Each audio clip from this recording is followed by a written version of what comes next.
And this is something that I'm very proud because we were able to figure out how to bring down the cost from $75 per person participating in the cost to just $9. And that is like my baby, my proud baby.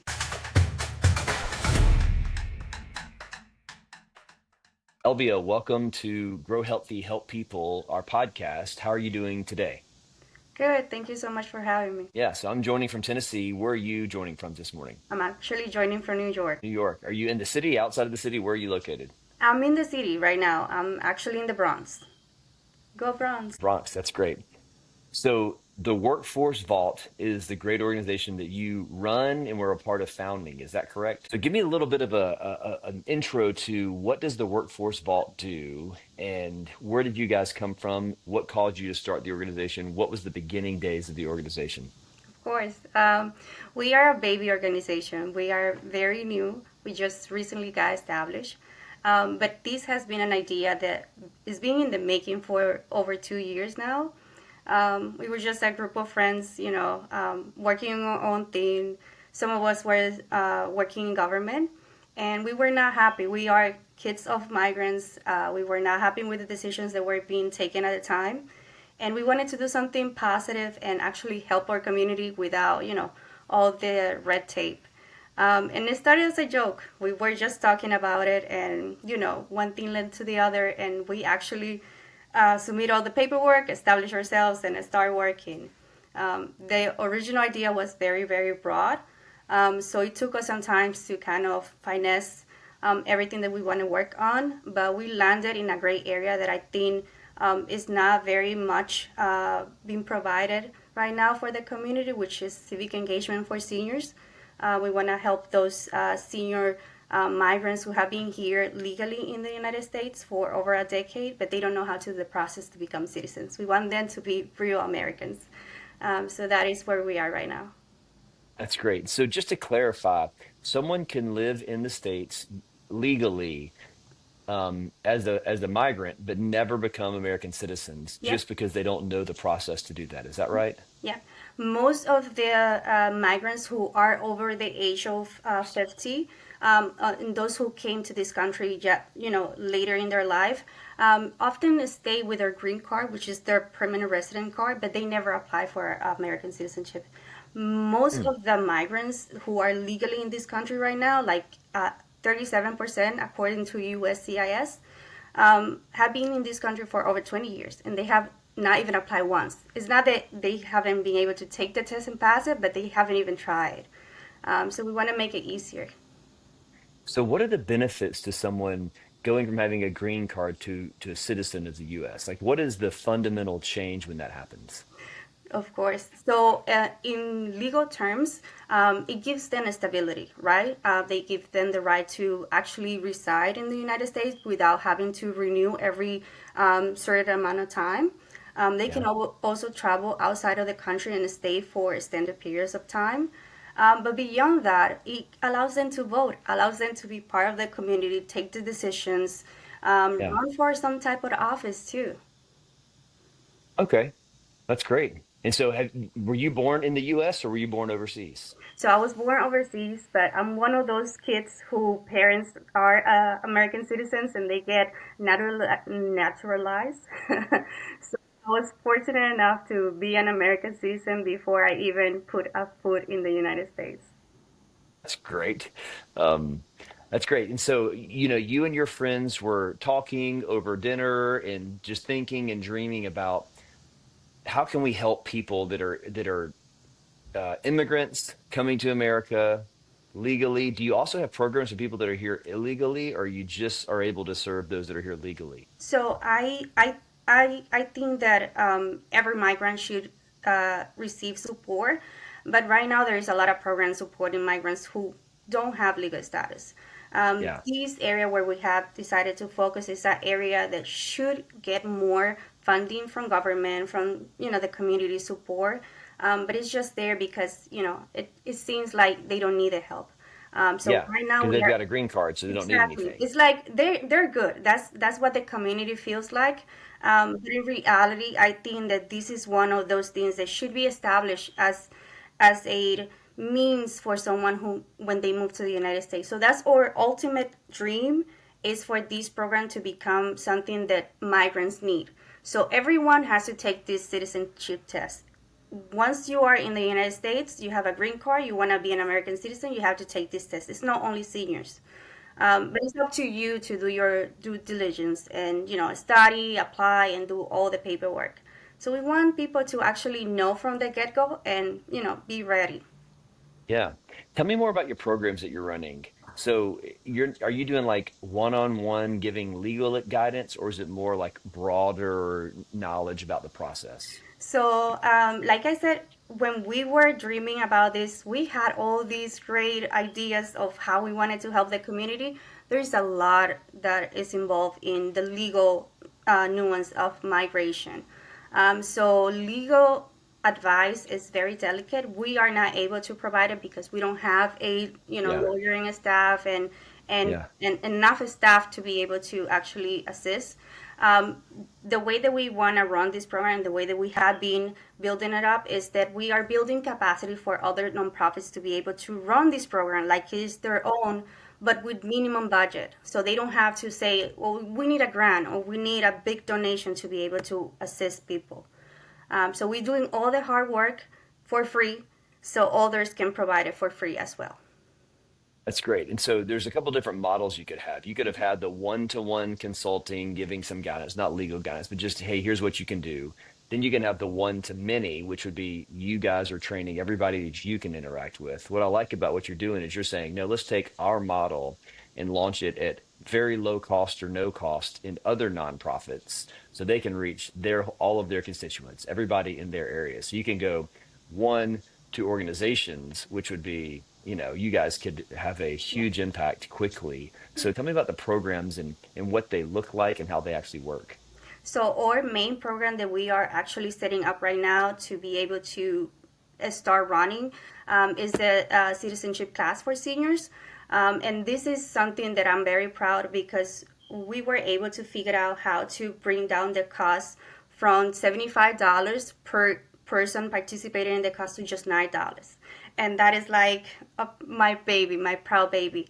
And the way that it's going to run is that we have created a booklet that has all the information, everything from beginning to end of everything that has to do with being an American citizen, the process, and everything that conveys. And we have linked it to a app that we are about to launch. So we are making it fun, interactive, and accessible. And this program is going to be able to be distributed from our nonprofit into other nonprofits, and they are going to be able to use it as their own. And it's going to be available right now. Our book is available in Amazon, so we have people buying it just because they are preparing on their own, nothing to do with our program. And so we are trying to target very far away regions, locations where a lot of nonprofits are not established. They don't have big players out there who have the money to create these programs, and we are just outreaching and saying, hey, here's a book, check it out, this is a program, do you want it? We'll send it to you for free. That's great. And the app, one thing I love about apps is it can launch on a much larger scale for literally no extra money. Exactly. So There's the development costs, but The it's, great thing about the app is that let's say that you have a nonprofit and you want to provide this service, but you don't have someone to teach the class. We're going to teach the class 4 times during the week, different schedules. You just have to join in. That's it. And then you have the support of your own nonprofit to support your community, guide them with any questions that they have or anything, reach back to us. But that broadcast of the classes, of the training, everything is going to be every week for everyone, whenever they have the time, whenever they want to join. And we're just cutting out a lot of red tape. That's what we want. We used to work in government. We know how things work. We know how slow things can work. Yeah. how slow things can work. That's the right answer. That's great. I love that. So you started a nonprofit and then you realized, oh, this is not just let's put some booklets together and let's build an app and get this released. What are the parts of running a nonprofit that have landed on your plate where you've kind of gone, oh man, I'm actually running an organization. We've got to file. tax IRS forms and we got to do this and this and this. Like, tell me about running a nonprofit. What have been some of the challenges? I think it's very funny that you asked that because, first of all, we thought that we were knowledgeable. We were like, we have master's degree and we have, we've been doing this. We know. But actually, there is so many things that people don't realize from the website, everything that has to do with, digital, social media. We have grants. Like we just got one of our first grant was the Google Ad Grant, which runs, ads when people are searching something. Well, we were not knowledgeable. We were like, oh, it's okay. We'll do it ourselves. We were not prepared for it. All the things like you have to also have accreditations. Like we took all the trainings that we could with USCIS, which is the United States Immigration Services, because we wanted to be knowledgeable and understanding of the process. We also went ahead and took the test to be able to establish and test if someone can speak, read, and write in English correctly, because that's one of the requirements from the U.S. Yes. So we wanted, our book has a section that a lot of other books for trainings are not there, which is phonetics, for someone to be able to pronounce as they read. So that is something huge for our community because the Spanish speaking community, especially, is not very, very well versed in the language. So we wanted to make it easier. All those little things and also networking. You network, you think you know people, but the nonprofit world is their own little pod. There's so many things there, and so many great people doing great things. Yeah. And so for those people out there that are watching this podcast, a nonprofit it's a corporation. It runs much like a for-profit organization. It's just no one owns a nonprofit. So what is a nonprofit? It's a organization that is set up that is technically owned by the community. That's why it has to have a board that oversees it. So money that gets given to a nonprofit, if there are assets in a nonprofit and the nonprofit ever goes out of business, those assets have to be given to another community organization, another nonprofit. They can't go into someone's pocket. And so it runs like a business, but it's a business that's really kind of owned by the community. And Elbia, one thing, Cordis, my company, puts on this podcast. Thank you for being on here today. Of course. And what we do is we are a back office for nonprofit organizations. So we do all those things, the 990s, all the things that you have to do. So Elbia, tell me about your team. Is it a small team, 3 or 4 people, or is it a larger team? How do you guys work, and what does your team look like that helps you every day? So, first of all, I every nonprofit is, it doesn't matter the size. It's like 1,000 people compressed in 1 or 2 or 3 people. It's a lot of work. It's a lot of work. We have so many hats, each of us. Our core team is very small. Well, we are only 5 people. We rely on volunteers and other organizations who provide capacity building. That has been great, being able to find those big brothers, big sisters who provide. So, in terms of capacity, uh, it's limited, right? Sometimes I'm the secretary, sometimes I'm the director, sometimes I'm the voiceover. Yes, we just hosted an event a few months ago, and I was the cleaning crew. I was like, hey, this is it. You got to get it done. Gotta get it done. Yeah. So, what the work you're doing really matters. I have lived overseas, lived in the Andes Mountains of Peru, and I think of my friends there when I lived there, thinking, how would I ever get to America? Is it even possible to get there legally? And then once they get here, and they're legal, they don't know what the next step is. There's just a gap and a void of resources. And while people can live here and work here and be a functioning part of our society and be completely engaged and involved, that next step of becoming a citizen is a big step and is a hard step to take. And candidly, in the culture of today, people are sometimes afraid to even show up and put their name on a list and say, I want to do this. So the work you're doing and your team are doing is really important. What do you do for fundraising? Where does your funding come from primarily? So, money is everything in nonprofit, and I mean it like everything. Right now, this is gonna be our first official fundraiser. We are doing a golf outing. We are hoping to do a fun and friendly rivalry between nonprofits. So that's what we are planning for early next year.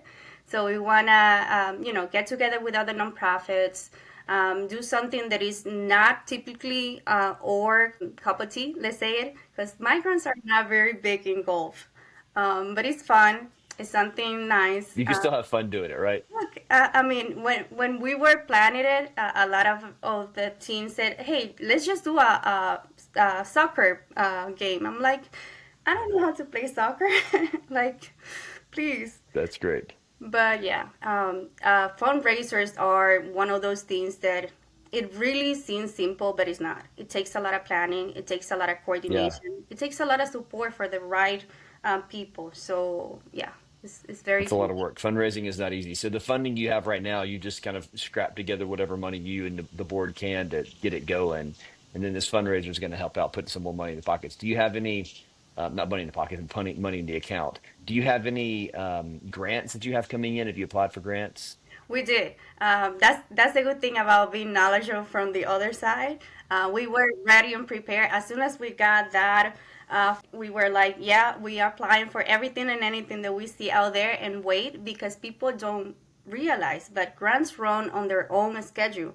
It's not like you get it when you apply it. Some grants takes 4, 6, even a year. So we just got a few of the grants that we applied last year. We just got them. So Good. Congrats. money.